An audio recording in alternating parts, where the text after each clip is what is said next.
Anna, what's up? Hey Miloš, I'm doing great. How are you? Well, perfect, and actually very excited because I'm talking to you. If you will allow me for just a very quick introduction for the listeners of Serbia Podcast, I'm talking to Anna Chiara Bellini, who is Director of Engineering and Female Scholarship Program Lead at Toptal. Did I pronounce that correctly? That was perfect. Awesome. So you know what? This is kind of a long title. So I guess I'm kind of inclined to start by asking, how did you get there? You know, how did you get to be a director of engineering and the lead of a program that we're going to talk about very soon? Absolutely. Pretty long title, but actually it's two different things. So I joined Toptal about 3 years ago. And what is interesting is that I joined it exactly due to an article that I read about the stance that Toptal has with respect to female engineers and how Toptal stands for, everybody being equal and just on meritocracy. And I was pretty excited by that article that is still available on our blog. And I just applied to Toptal. I started working as a developer in the network, and I joined in September 2013. Yeah, so that was a bit more than 3 years ago. And in February, a few months later, I was asked to represent Toptal at a conference for women in technology at the Developer Week in San Francisco. And I would say it started there. I care a lot for women in technology. Toptal cares a lot. And I joined the core team of Toptal a few months later. So I started working directly with the other members of Toptal to, make it happen for our developers and putting them with the right clients. And after a while, we started this project of the scholarship. Well, if it was only a couple of months, you must have been a very prominent member of the community, which means you were likely making contribution even then, at the very beginning. But let me ask you something. You mentioned that you said you're kind of involved with females in engineering, women in engineering. Why is this such an important topic for you personally? Actually, it is important to me in a very particular way, in the sense that I never felt that I had problems as a woman in engineering. I don't think I was just lucky. That is always my point. Like, I studied engineering school. I am a computer engineer. I studied here at the University of Bologna.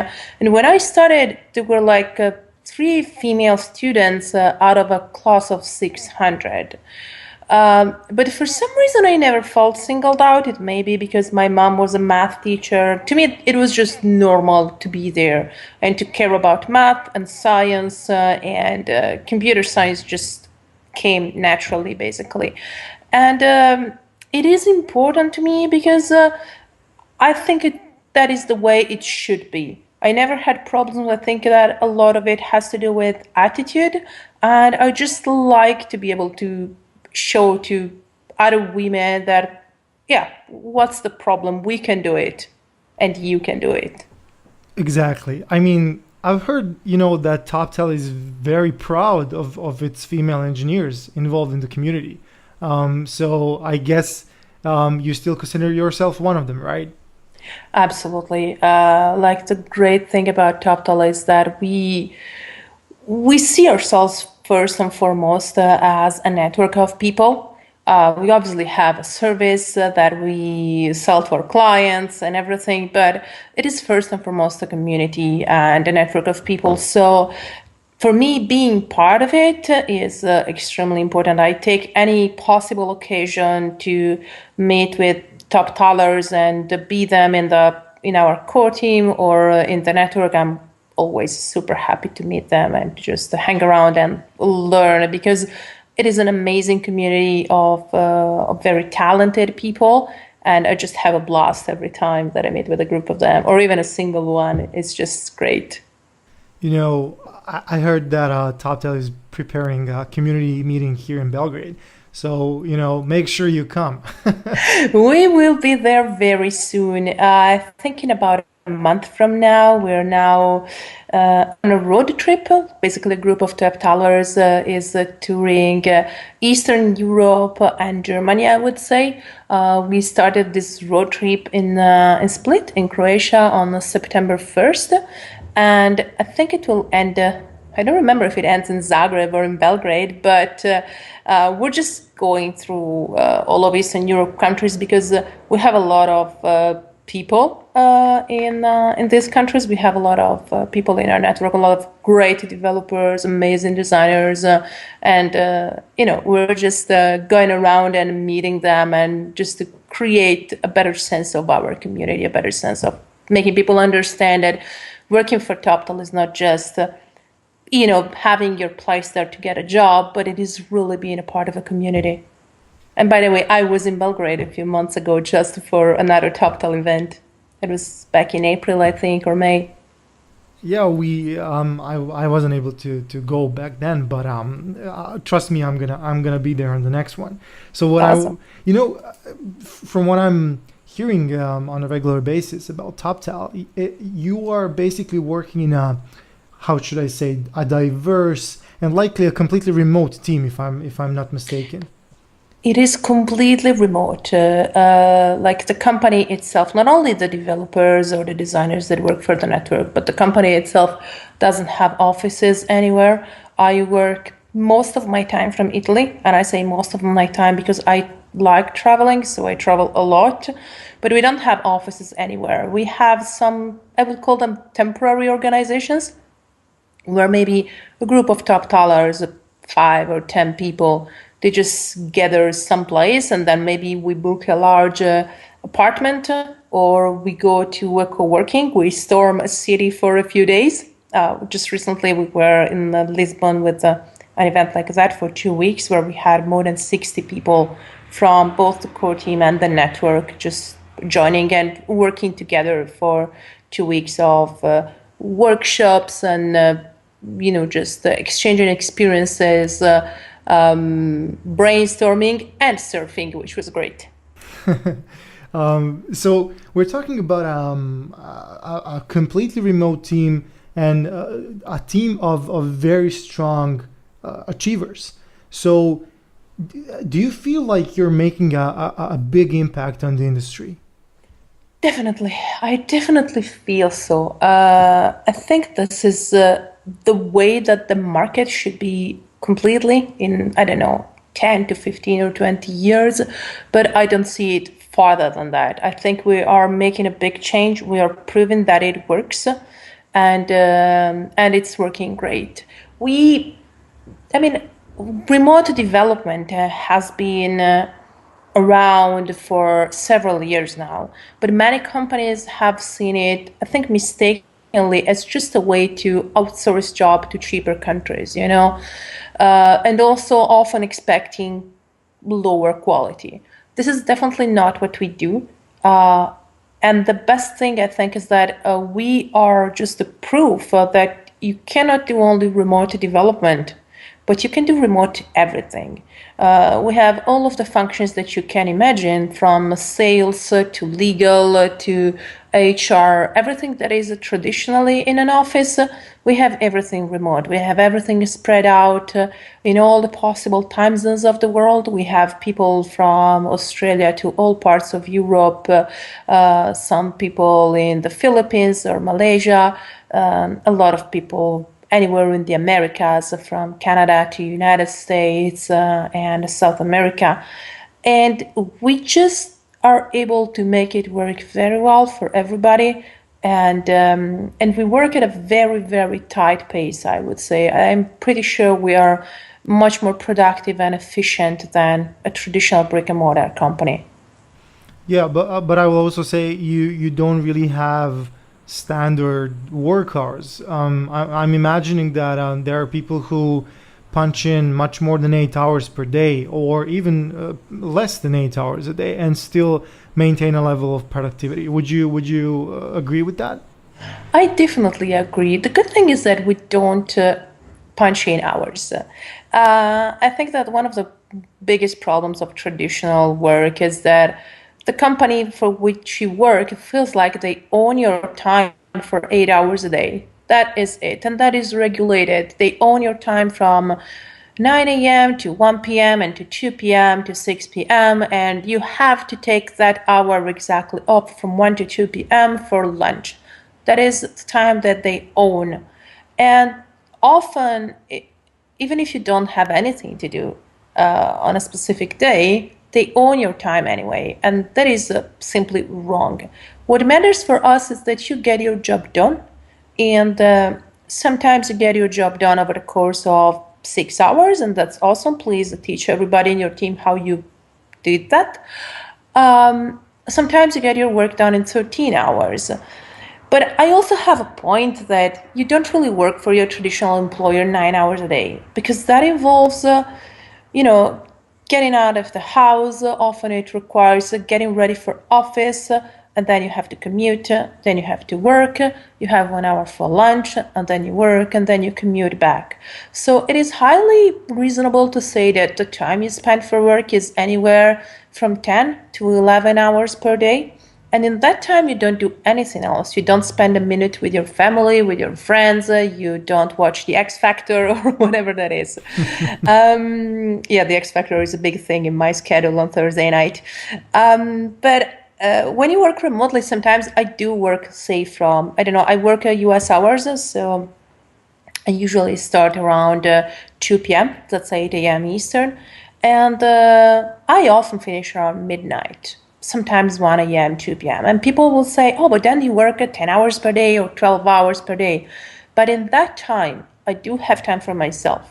I do have time to go grab a coffee with a friend and not just with a colleague. I do have time to take a rest, to play the piano half an hour, whatever that is that helps me get more productive again. So overall, I wouldn't say that we really work much more than 8 hours. But I can tell you that the time, or maybe not even 8 hours, but I can tell you that the time when we are working is focused and productive, as it is very rarely the case when you are in an office. I would have to agree with you 100%, since I also know the benefits of working remote. However, here's an interesting question. Do you think you would feel the same and be as productive as content with your job, with your daily routine, if you didn't have the support which you have being a part of a community such as Toptal? Probably not. Working for a great company is a big part of the equation. Because if you don't have a community, if you don't feel that you are connected to people, working remotely can be extremely isolating, can be extremely, it can single you out, and you can burn out easily, or you can feel lonely. So you need to feel that you are part of something. And that's why, the company itself, when we talk about the core team, our teams are very, very tightly integrated. We communicate so much. I think that one of the first things that I do when I wake up, even if I don't start working immediately, but usually I will just say hi to some people, check some chats, and it's almost to the level of checking Facebook, It's like, okay, getting in touch with my friends, because to me, my colleagues are seriously my friends. And being part of a community that understands how you work and works like you is extremely important. If I were the only remote person in a company that is brick and mortar, that wouldn't work. Exactly. And I also agree it's a huge part. And since I've recently started working remotely again, I've also tried to build up some kind of a community, at least just so that I don't feel that I'm alone. At least that I have a chance to talk to someone, even if it's talking via chat. So I know you mentioned when we first talked that you have a bunch of Slack channels, a bunch of Slack groups or whatever. I think that's also a huge part of the equation of working alone, because at the end of the day, physically, you do work alone. However, it's just like you're a part of something very big, and you have a bunch of people you can talk to, even about completely casual things which are completely non-work related. Yes. And I think it's very important for anybody that is interested in remote working to understand that it's not everything easy. You know, at a first glance, it just looks like, oh my God, that's amazing. I don't have to go to the office. But there are pros and cons, like to everything. At times, it is nice to be in an office. At times, it is interesting to have people around you. So working remotely is something that should be taken with the appropriate confidence and knowing what you are doing and expecting that you will have to adapt. You somehow have to learn much better how to manage your time.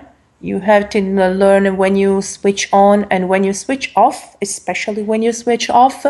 Because when you work in an office, it's so easy. You just go to the office, and when you go back, like you just out of the office door, from that moment onwards, your brain switches off as well. You don't need to be working again. You don't need to go back to that. With remote working, it's much different. And also being focused and getting things done, it requires some adapting. It is definitely worth it to me. Like, I wouldn't trade it anyway to get back to an office. But there are things to learn. There are things that are good in an office setting. A lot of people mitigate that by, I don't know, we have several developers that maybe they rented an office space.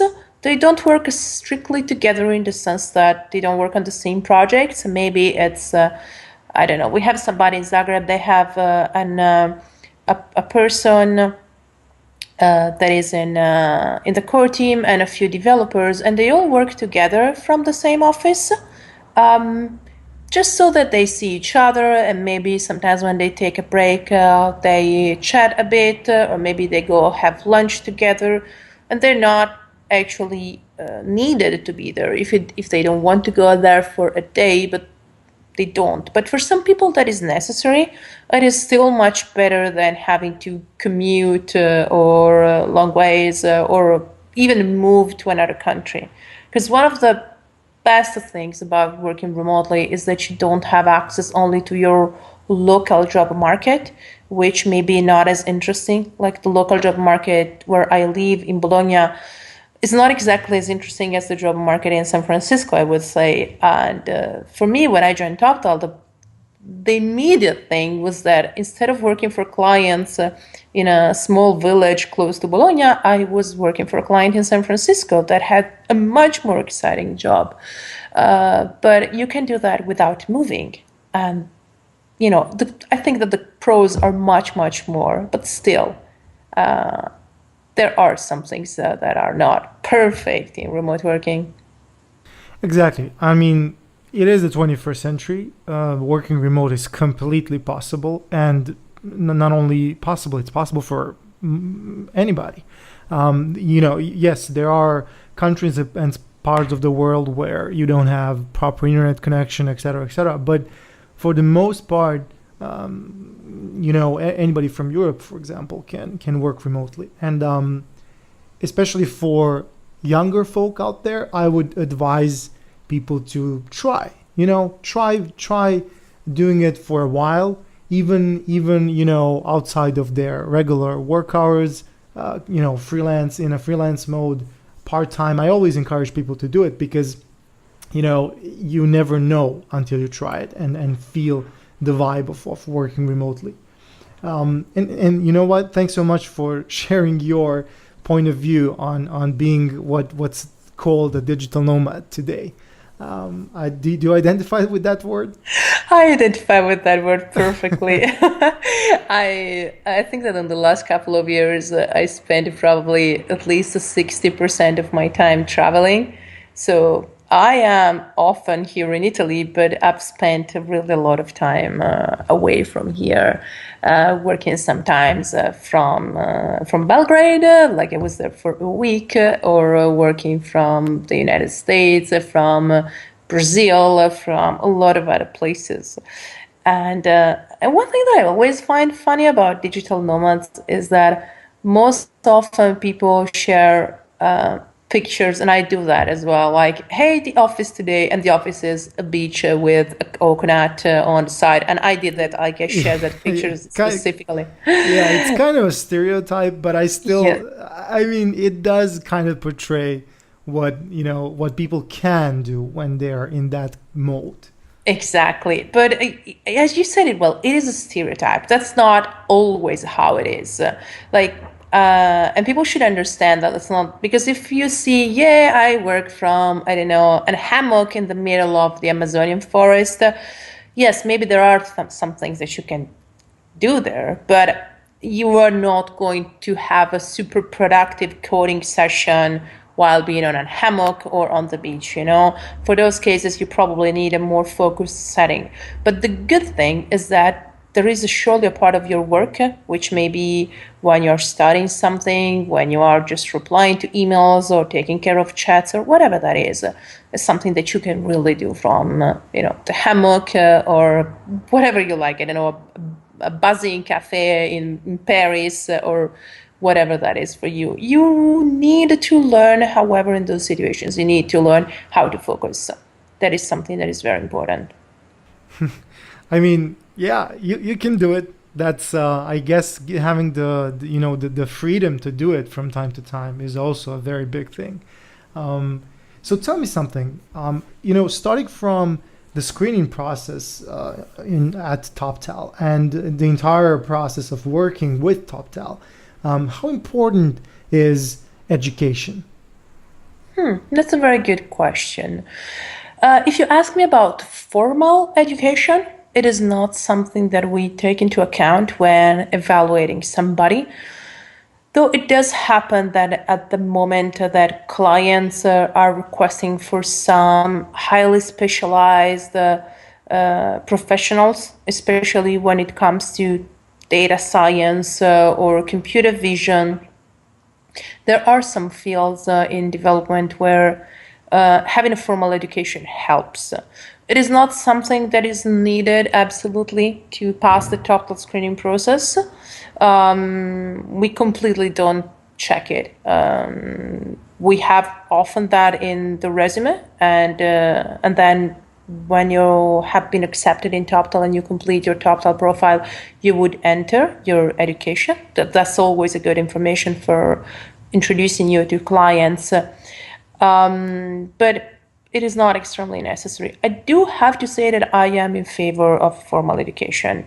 I actually have a particular history there because I started computer engineering university right after high school, but I didn't finish it. I was halfway through it. I was working and completing your master's degree because it was just 5 years altogether. It's not easy when you are working full-time and maybe even more and freelancing.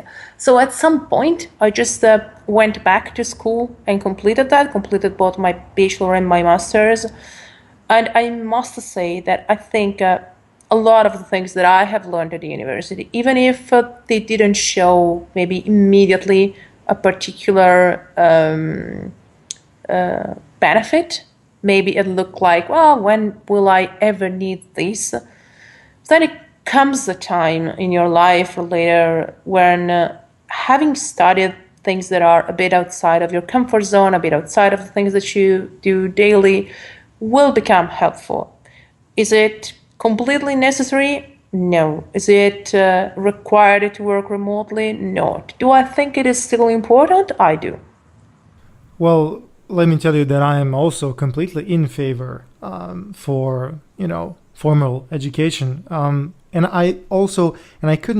I'm not able to repeat this enough times. I think formal education in a university or something similar is a platform which you can use or not use, you know. And you said the right thing. It kind of gets you out of your comfort zone from time to time, and that's a place where you can actually learn. However, I also kind of have this, you know, nagging feeling that education as we know it is about to change drastically. I think, you know, on a global scale, education is going to change, especially just because of technology, just because of the fact that you don't have to have a live person next to you being your teacher. And I think that's going to change a lot of things. I think it's a gradual change. It's a very slow change, but I'm expecting it to happen. So, I mean, we'll see.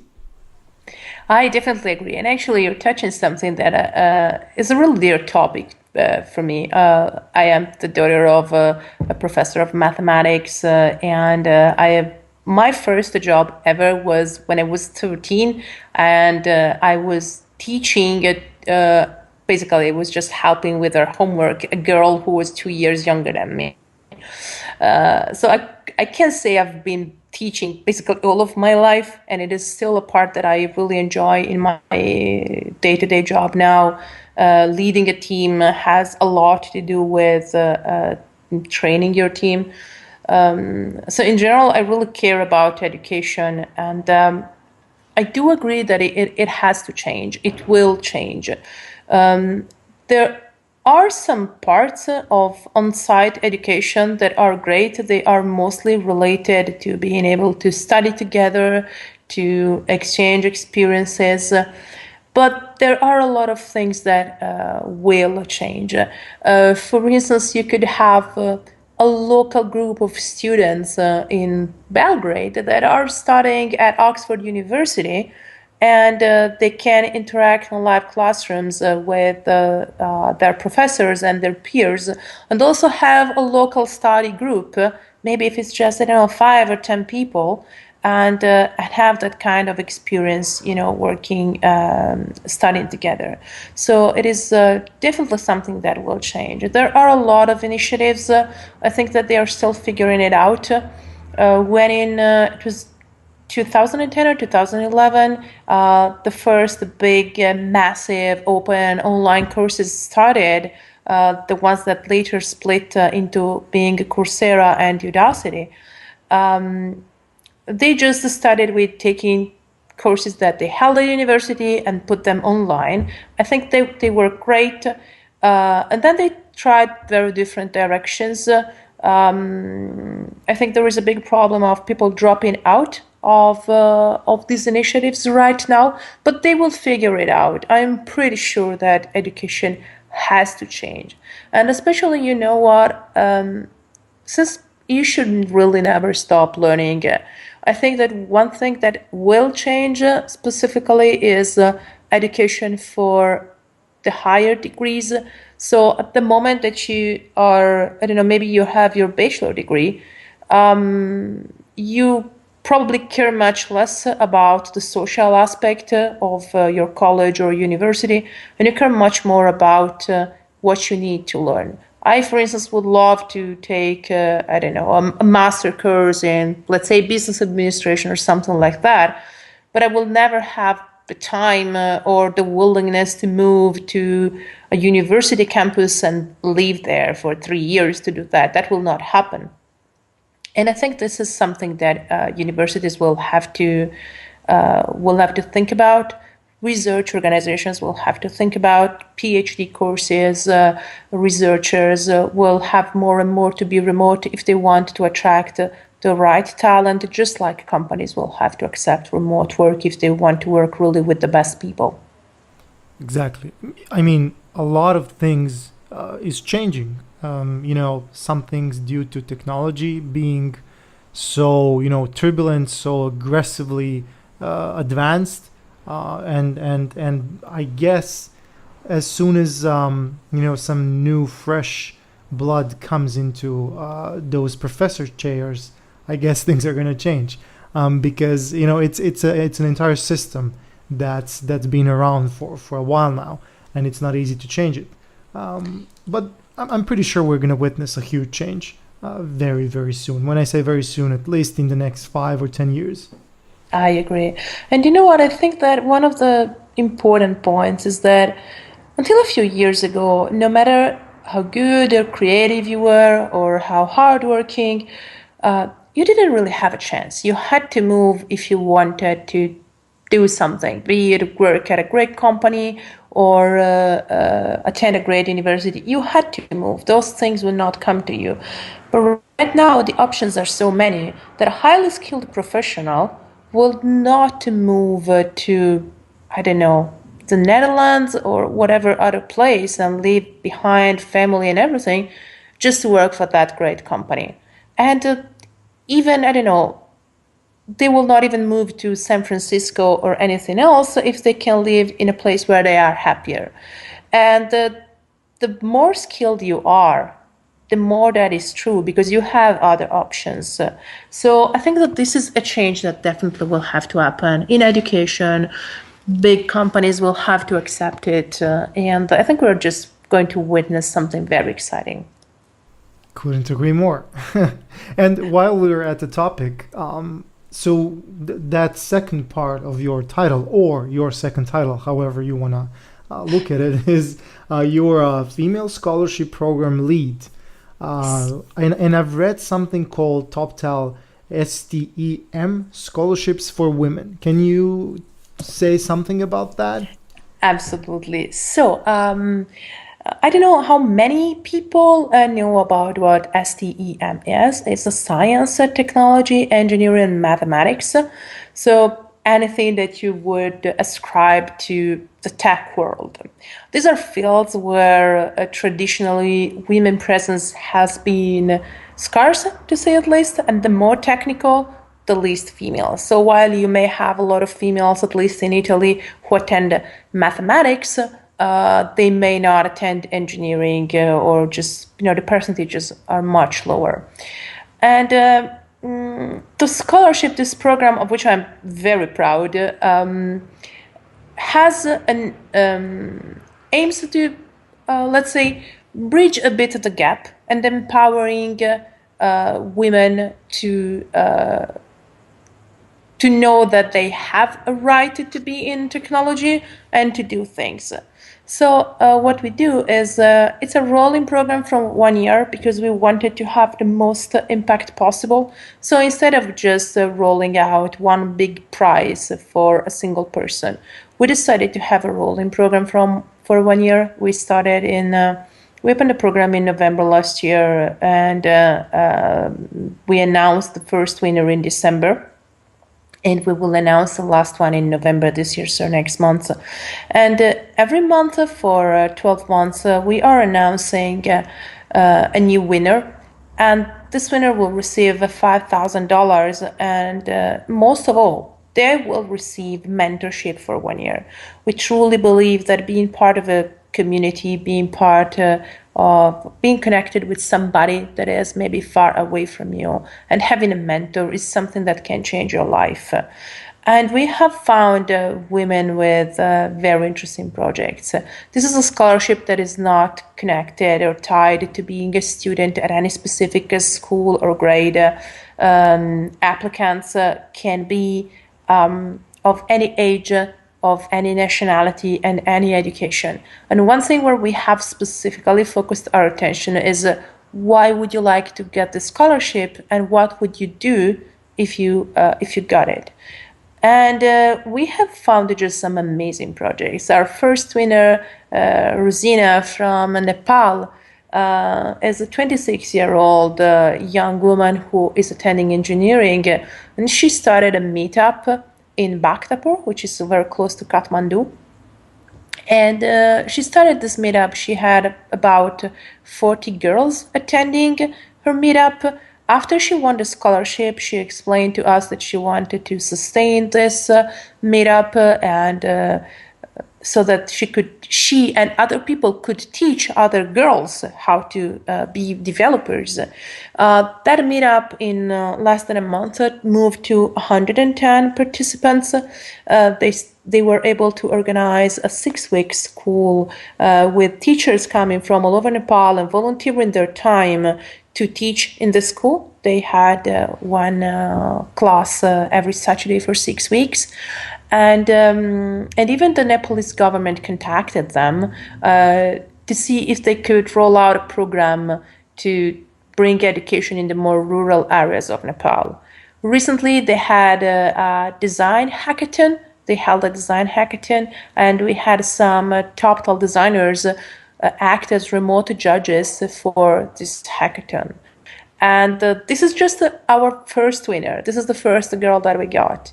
And after that, one of the most recent winners, Michelle Xiao, she wanted to open a design studio. She loves, a game studio. She loves gaming. She loves to be a game developer, but she doesn't know anything about the business side of gaming.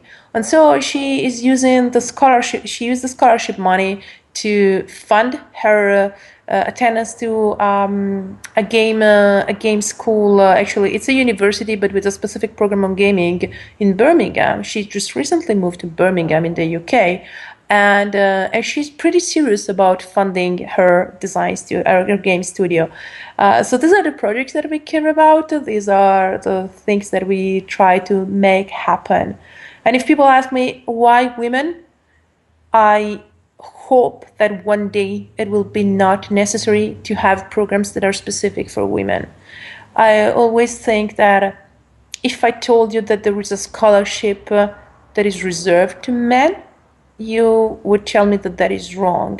If I told you that there is an event where it's boy geek dinner, that would sound so bad. And I hope there will be a day when even saying that it is for women will sound bad, because we will be at a level that it would make no sense at all.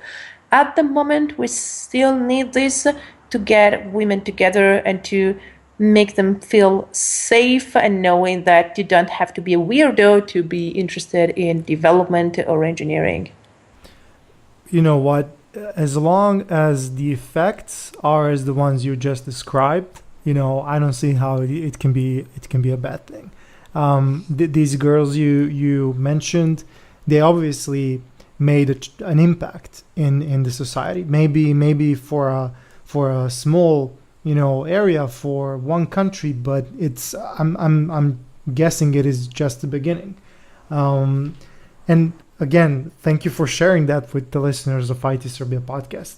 My pleasure. Being a co-host of a podcast like this, I do have the privilege to talk to a lot of awesome people, and you yourself included. So if at any time there's anybody from Toptal, someone who has been participating in these kinds of contests or any other projects, and if they're willing to share that with a broader community using this or any other podcast as a format, we will always be open for you guys, because I honestly think you guys have something to say, and it's always a pleasure to talk to anybody from your I almost said small community, but it's definitely not. Thank you so much. That is an amazing offer, and I will just check out on that. I'm pretty sure that some of the scholarship winners will love to be guests of this podcast. It will be our pleasure and our privilege. So we are open 24/7 remotely. Nice. Yeah, remotely has that aspect that it's kind of open 24/7. Yeah, I try to make it 24/5, so at least Saturdays and Sundays are off. But yeah. Yeah, let's make a petition to extend the day for 30 hours. Maybe it will do something about it. So Anna, thank you very much for being my guest, and I would say today, but someone will listen to this podcast in the evening. Somebody's going to do it in the morning, so it doesn't really matter. Thank you very much. It has been an awesome conversation, and if there's anything you would like to add, you may maybe say something to people who are listening to the podcast. Feel free to do it. Really, thank you very much, Milos, for giving me this opportunity. It's been an amazing conversation for me as well. I just want to say thank you for everybody that has been listening to this or will be listening to this. And if you have women that are interested in applying for the scholarship, just have them take a look at our scholarship, and it's toptal.com/scholarships, and just apply there. As always, we will leave a bunch of links in the description of the YouTube video / SoundCloud, audio, etc., etc.